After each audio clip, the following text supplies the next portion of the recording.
ভাইরা আমার মায়েরা, আজকে হযরত আলী রাদিয়াল্লাহু তাআলা আনহু নামাজে দাঁড়িয়ে গেছেন, আর আমার নবীজির সাহাবীরা ওই তীরখানাকে বাবা বার করে নিয়েছে। তীরখানা যখন বার করেছে, আপনার জাং মুবারক যত আপনার মাংসগুলো ছিল সমস্ত মাংসগুলো যেন বার হয়ে গেল। সঙ্গে সঙ্গে আপনার কাপড় দিয়ে ওই জায়গাটা বেঁধে দেওয়া হলো। আলী রাদিয়াল্লাহু তাআলা আনহু আপনার সালাম ফিরায় দিলেন, আর সালাম ফিরায় দেওয়ার পরে আলী বলতেছে, এই আমার নবীর সাহাবীরা, আজকে আমার জাং মুবারক থেকে তোমরা কি তীরখানা বের করেছো? সাহাবীরা বলে, আলী রে, আজকে তোমার জাং মুবারক থেকে তীরখানা আমি বের করেছি। ও আলী, আজকে তুমি কি জানতে পারো না, বুঝতে পারো না? আলী বলতেছে, খোদার কসম করে বলি, আমার জাং মুবারক থেকে যখন তীরখানা তুমি বার করেছো, একটু পর্যন্ত আমি জানতেও পারি নাই। জোরে বলেন সুবহানাল্লাহ। সাহাবীরা বলে, আলী শোনো, আজকে জগতের মানুষ নামাজ আদায় করে তাদেরকে মশাই কামড়ালে জানতে পারে, আর তুমি কেমন নামাজ পড়ো, একটা মস্ত বড় তীর বার করলেও তুমি জানতে পারো না। আলী বলে, সাহাবীরা, আমি যখন নামাজে দাঁড়িয়ে যা আল্লাহর কাছে আত্মসমর্পণ করে দিই, তখন আল্লাহর সঙ্গে আমার মনের কানেকশনটা করে দেয়। আল্লাহ ছাড়া আমি আর কিছু দেখতে পাই না। জোরে বলেন সুবহানাল্লাহ। তবে শোনো রে, নামাজের মধ্যে আমার তীরখানা বার করতে হবে, এই কথা কে বলল? বলে আমার আকা মাওলা মুহাম্মদ রাসূলুল্লাহ সাল্লাল্লাহু তাআলা আলাইহি ওয়াসাল্লাম এই কথা আমাদেরকে বলেছে। আজকে হযরত আলী রাদিয়াল্লাহু তাআলা আনহু বলে, শোনো আমার নবীর সাহাবীরা, এই জন্য আমার নবী হলো ইলমের ঘর, আর আমি হলাম ইলমের দরওয়াজা। জোরে বলেন সুবহানাল্লাহ। আল্লাহ নবী গো, আল্লাহুম্মা সাল্লি আলা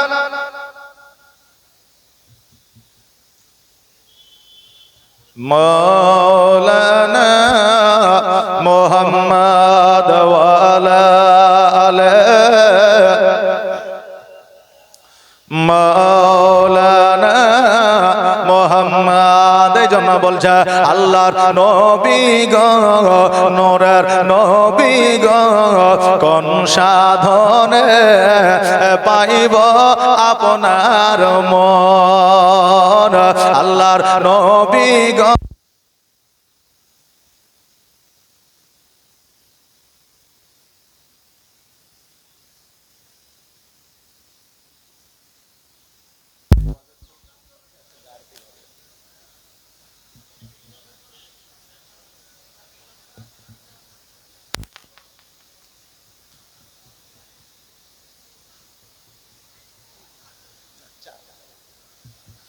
আল্লাহুম্মা সাল্লি আলা মাওলানা মুহাম্মদ সাল্লাল্লাহু তাআলা আলাইহি ওয়াসাল্লাম। এই জন্য বাবা আরো একবার বলে, আল্লাহর নবী গো, নূরের নবী গো, কোন সাধনে পাইব আপনার মন। আর পাইলে আপনার দর্শন ধন্য হইবে আমার জীবন। চাই না নবী আমি সাত রাজারে ধন। আল্লাহর নবী গো, নূরের নবী গো, কোন সাধনে পাইব আপনার মন। আর পিতা আপনার আবদুল্লাহ, মাতা আপনার আমিনা, দোদমা আপনার দাইমা হালিমা। জোরে বলেন সুবহানাল্লাহ। আর পিতা আপনার আবদুল্লাহ, মাতা আপনার আমিনা, দোদমা আপনার দাইমা হালিমা। আর কুরাইশ বংশে জন্ম আপনার রাত্রিতে হইলেন সাওয়ার মেরাজেতে নবী হইলেন রওয়ানা আল্লাহর নবী গো নূরের নবী গো কোন সাধনে পাইব আপনার মন বাবাজি ভাইরা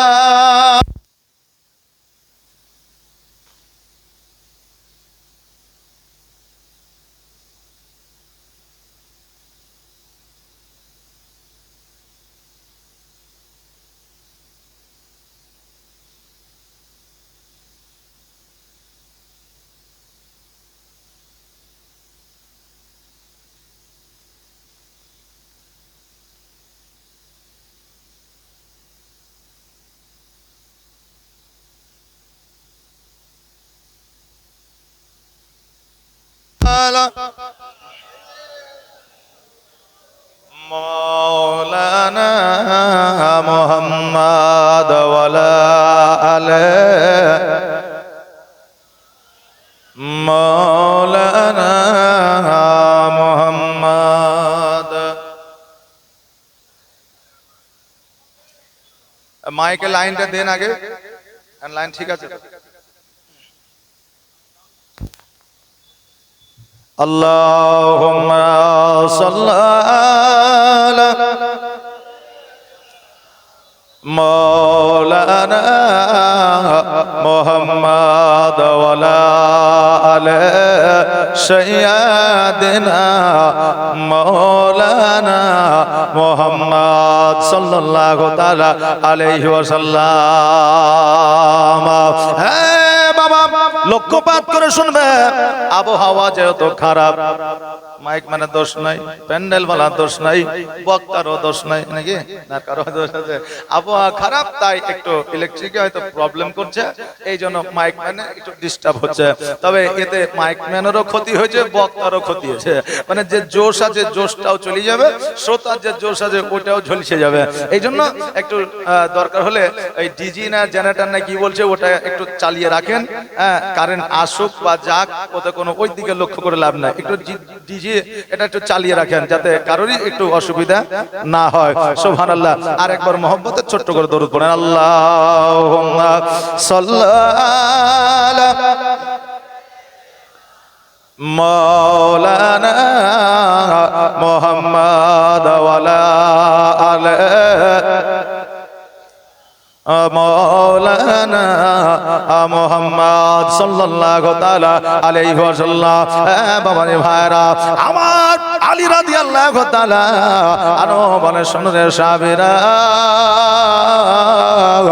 আজকে নবী আমার সব কিছুই জানে আজকে নবী মুস্তাফা সাল্লাল্লাহু তাআলা আলাইহি ওয়াসাল্লাম জানে নামাজের মাধ্যমে আলীর তীরখানা যদি বার করো আলী নিজেও কিছু জানতে পারবে না বাবাজি ভাইরা আজকে সেইভাবে আমাদের নামাজ পড়তে হবে তবে আমাদের নামাজ গ্যারান্টি সহকারে আল্লাহর দরবারে কবুল হয়ে যাবে আর বর্তমানে আমরা যেভাবে নামাজ পড়ে এই নামাজে শয়তান খুশি হয় আল্লাহ আপনার খুশি হয় না বলবেন কেমন করে এই দেখেন গরমের দিন আসলো অনেকে যে মসজিদ আল্লাহু আকবার এক রাকাত নামাজ পড়ার পর তাকিয়ে দেখবে ফ্যানের সুইচটা দিতে ভুলে গেছে নামাজ ছেড়ে আগে সুইচটা দিবে তারপর আবার নামাজে দাঁড়াবে এইরকম মুসলমানের কাছে বাবা মান ও সম্মান এমন ভাবে জগতের মানুষ আপনাকে দেবে আপনি নিজেও বুঝতে পারবেন না এ আমার বদনাম করলো নাম করলো বর্তমান পরিস্থিতি কারণ একজন জামাই শ্বশুর বাড়িতে গেছে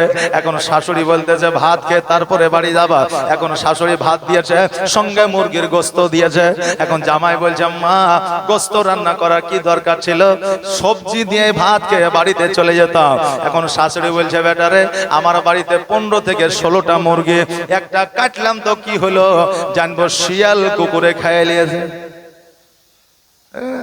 জামাইকে বলছে যে একটা কাটলাম তো কি হলো জানবো শিয়াল কুকুর একটা খাই লিয়েছে এখন জামাই চিন্তা করছে কনফিউজ হয়ে গেছে যে আমাকে শিয়াল কুকুর বললে না উদাহরণ দিলে আর বুঝতে পারছে না এইরকম জগতের মধ্যে বন্ধু বান্ধব আত্মীয় স্বজন আছে এমন ভাবে আপনার সম্মান করবে আপনি নিজেও বুঝতে পারবেন না আসলে এরা দুশ্মনী করছে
আল্লাহুম্মা সাল্লি আলা মাওলানা মুহাম্মাদ ওয়া আলা আলি মাওলানা মুহাম্মদ সাল্লাল্লাহু তাআলা আলাইহি ওয়াসাল্লাম।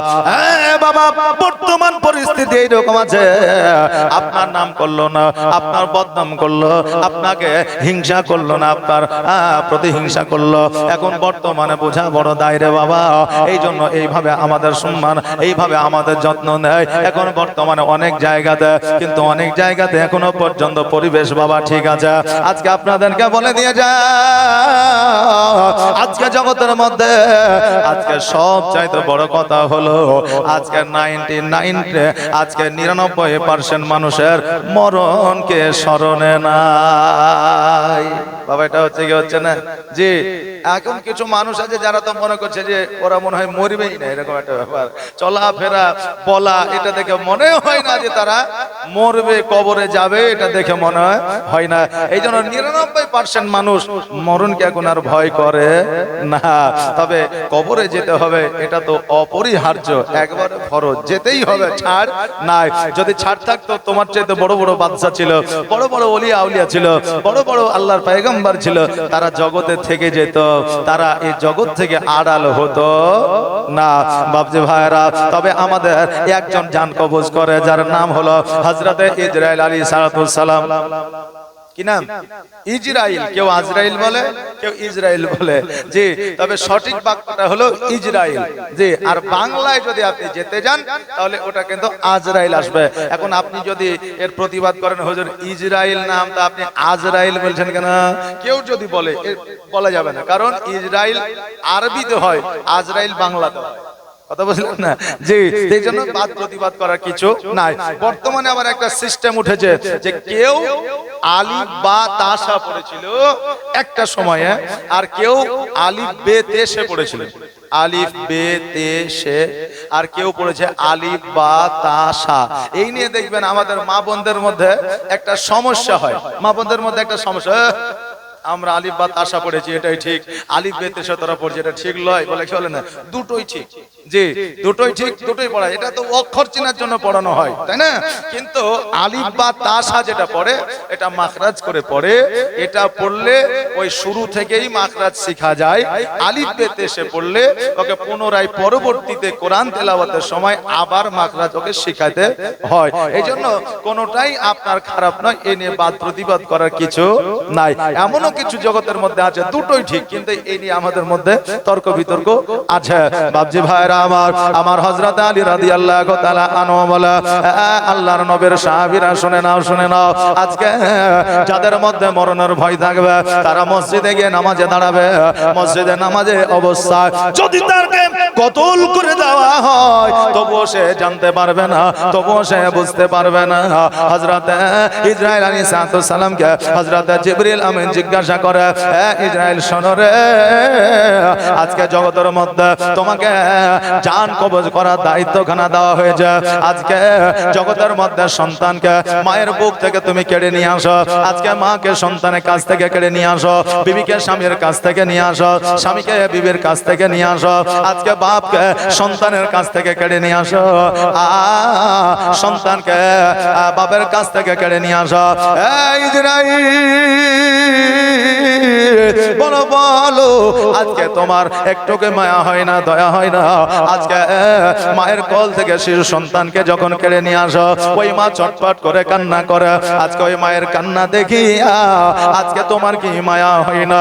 হযরতে ইসরাইল আলাইহিস সালাম বলে, জিবরিল শোনো রে, আমি ইসরাইল, আমারও দয়া হয়, মায়া হয়, কিন্তু আমার আল্লাহ তাবারাক তাআলা যে লিস্ট আমাকে দিয়েছে, যে অর্ডার আমাকে দিয়েছে, যে হুকুম আমাকে দিয়েছে, দিয়েছে এই হুকুমটা আমাকে পালন করতে হয়, কারণ আমার আল্লাহ তাবারাক তাআলা বলে দিয়েছে যে ইসরাঈল আমি আল্লাহ যেটা জানি তুমি সেটা জানো না।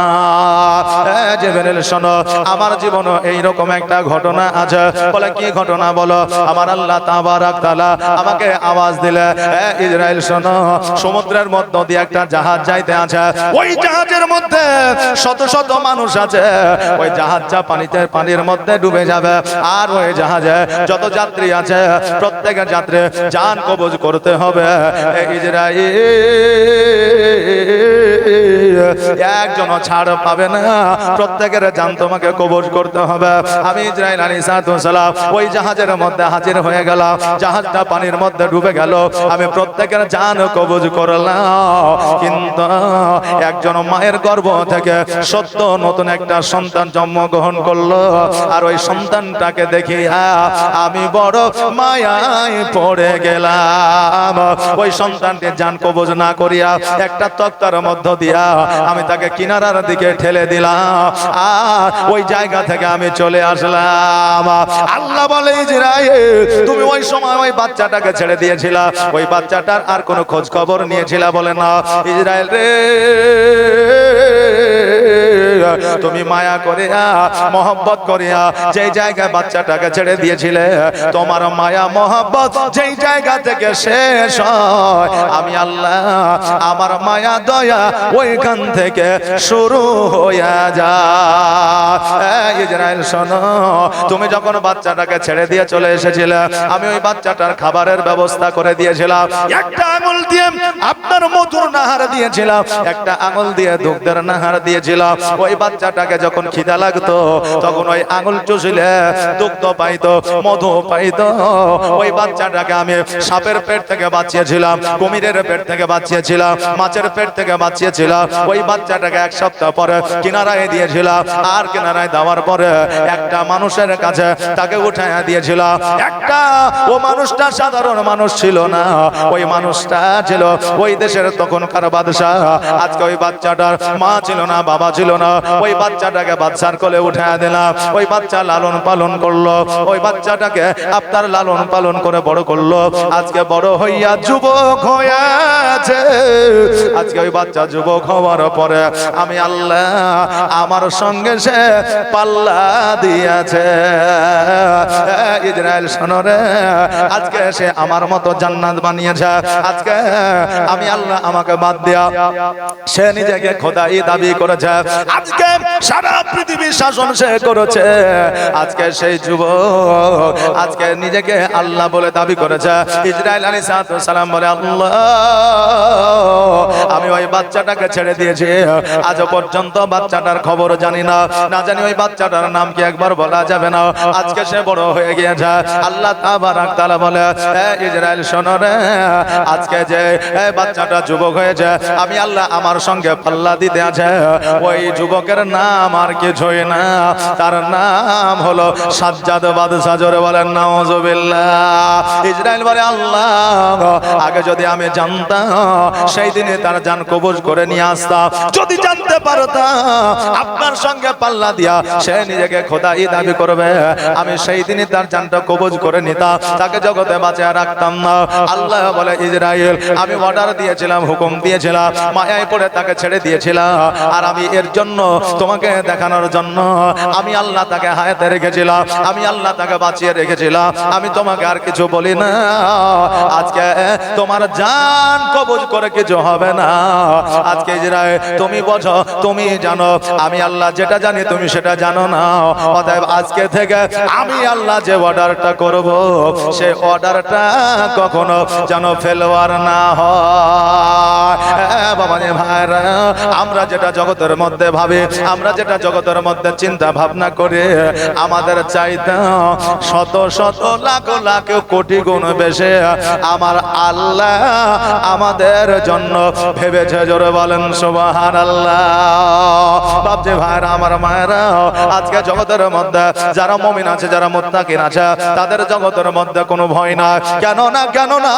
আমার আল্লাহ তাবারাক তাআলা আল কোরআনুল মাজিদের মধ্যে বলেছে, আল্লাহু ওয়ালিউল্লাযিনা আমানু ইন কুনতুম মুমিনিন, যারা মুমিন হয়, মুত্তাকিন হয়, সালিহিন হয়, সালিহা হয়, তাদের এই জগতে পরের জগতে কোনো বাধা বিপদ আসে না।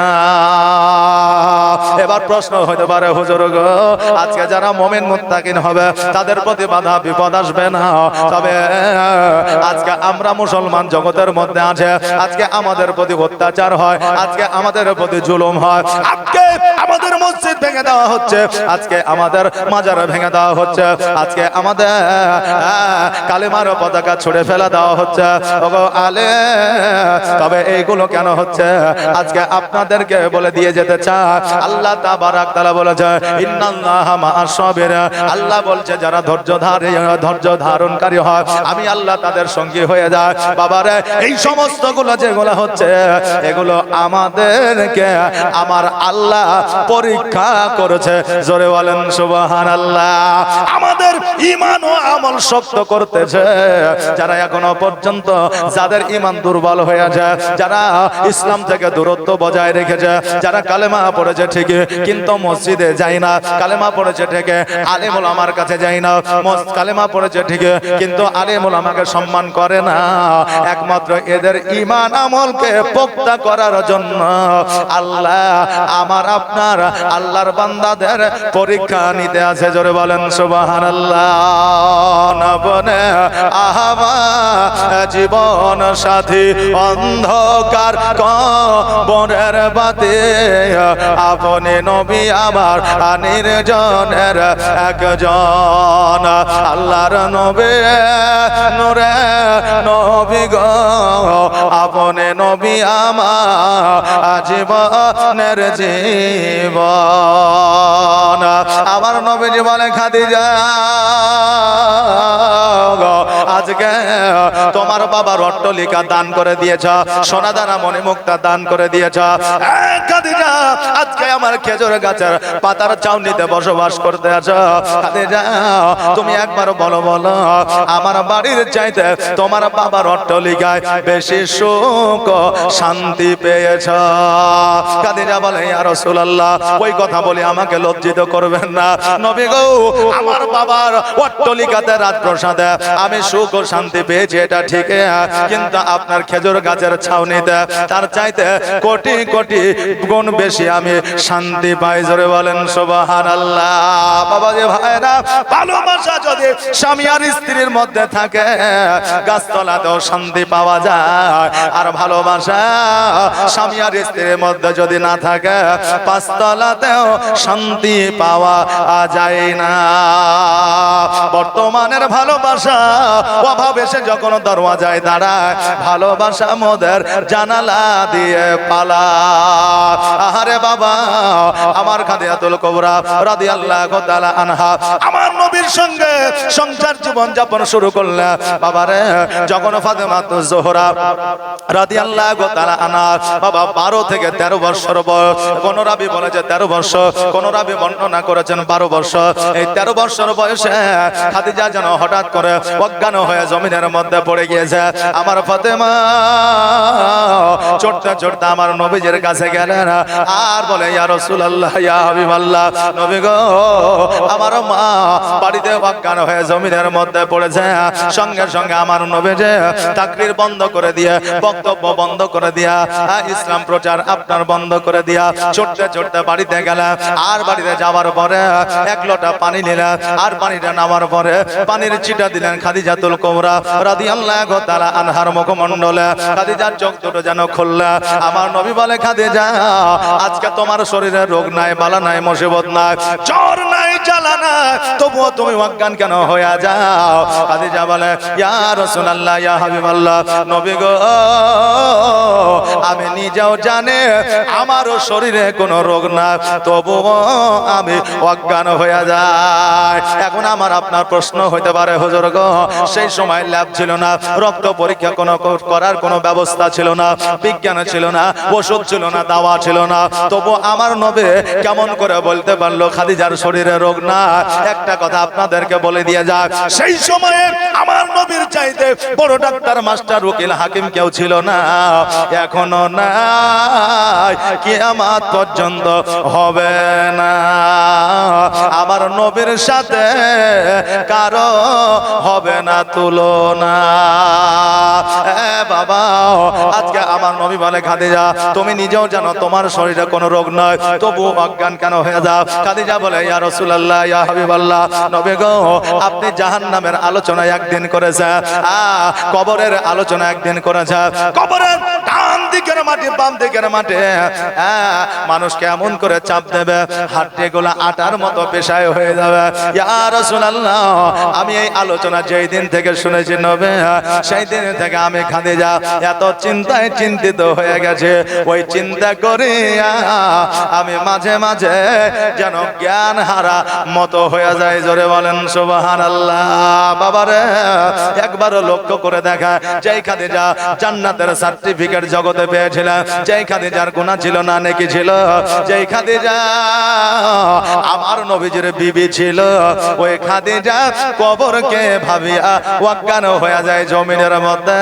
আর আমরা নবীর উম্মত উম্মতি হইয়া এক ওয়াক্ত নামাজ পড়ি না, তারাই আবার চায়ের দোকানে বসে বুক ফুলাইয়া বলে আজকে আমি নামাজ পড়লাম না তো কি হইল, আমার ঈমান ঠিক আছে।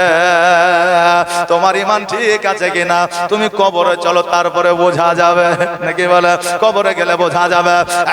বাবা আজকে শুধু খাদিজা নয়, আমার ওমর ফারুক রাদিয়াল্লাহু তাআলা আনহু আমার নবীর সঙ্গে ইসলামের প্রচার ও প্রসারে গেছে, ইসলামের প্রচার ও প্রসারে গেছে।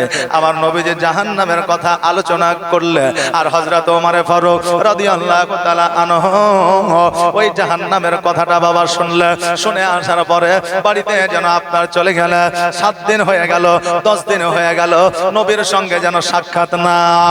আমার নবী বলে সাহাবীরা একবার জলদি করে উমারের বাড়িতে যাও, উমার কেন আমার কাছে আসে না? এবার সাহাবী কেরামগণ যখন উমারের কাছে গেল, দেখছে যেন বাড়িতে আবার উমারে ফারুক উনি যেন বিছানাগত হয়েছে। আমার নবী যে যখন এই কথা শুনলাম, ছোট্ট ছোট্ট উমারের বাড়িতে গেল, উমারের বাড়িতে যাওয়ার পরে বলে উমর আজকে তোমার কোনো অসুবিধা ছিল না, হঠাৎ করে তুমি বিছানাগত হয়ে যাও কেন? ডাক্তার ডাকা হলো, সেই সময় ডাক্তারকে ডাক্তার বলা হতো না, হাকিম বলা হতো, ওঝা বলা হতো, তাদেরকে ডেকে নিয়ে আসা হলো, ট্রিটমেন্ট করা হলো, বলে এর কোনো রোগ নাই, বালা না। বাবারে এখনো জগতের মধ্যে 30% লোক আছে যারা অসুস্থতায় আছে, কিন্তু তাদের কোনো রোগ না। বলবেন কেমন করে? কারণ তারা আপনার মানসিক টেনশনে ভোগে। অনেকে আছে না নাই মানসিক টেনশনে ভোগে। আবার কিছু মানুষ আছে যারা মোবাইলের টেনশন করে। বাবাজি ভাইরা, বর্তমানে কিছু ছেলে আছে যারা খাইতে বসলেও মোবাইল লাগে, যারা বাথরুমে গেলেও মোবাইল লাগে।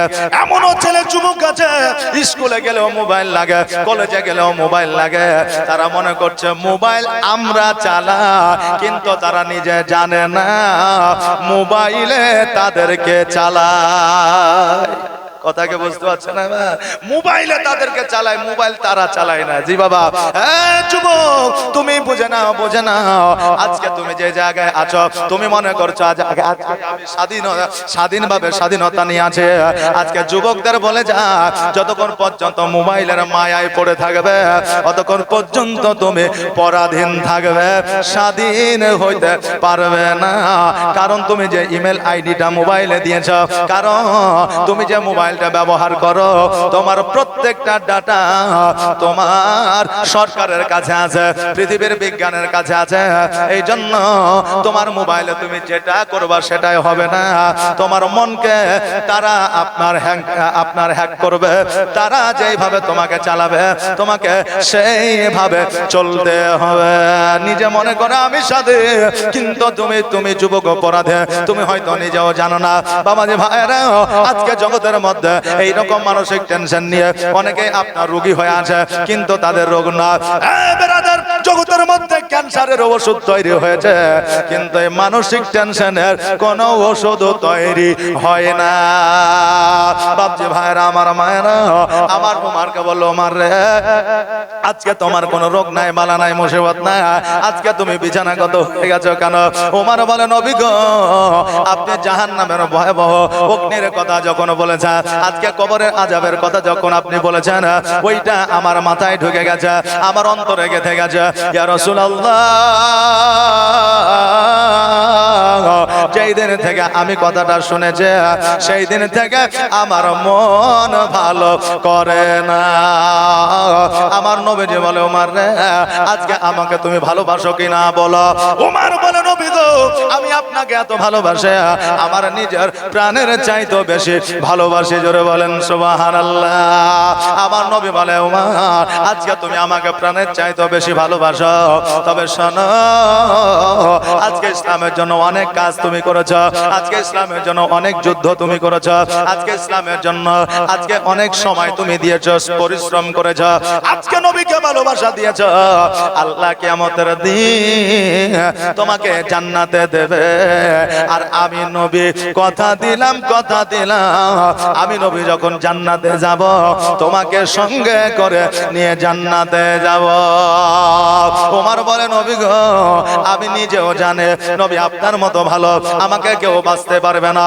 ইয়া রাসূলুল্লাহ, শুধু আমাকে নয়, আপনার সাহাবায়ে কেরামগণকে, আপনার উম্মত উম্মতিকে কেউ আপনার মতো ভালোবাসতে পারবে না। নবী গো, তোমার মতো এত ভালো, তোমার মতো এত ভালো কেউ তো আমায় বাসে না, তাই তো নবী আমি তোমার দিওয়ানা। একবার আওয়াজ দিয়ে বলা যাবে না ইয়া রাসূলুল্লাহ?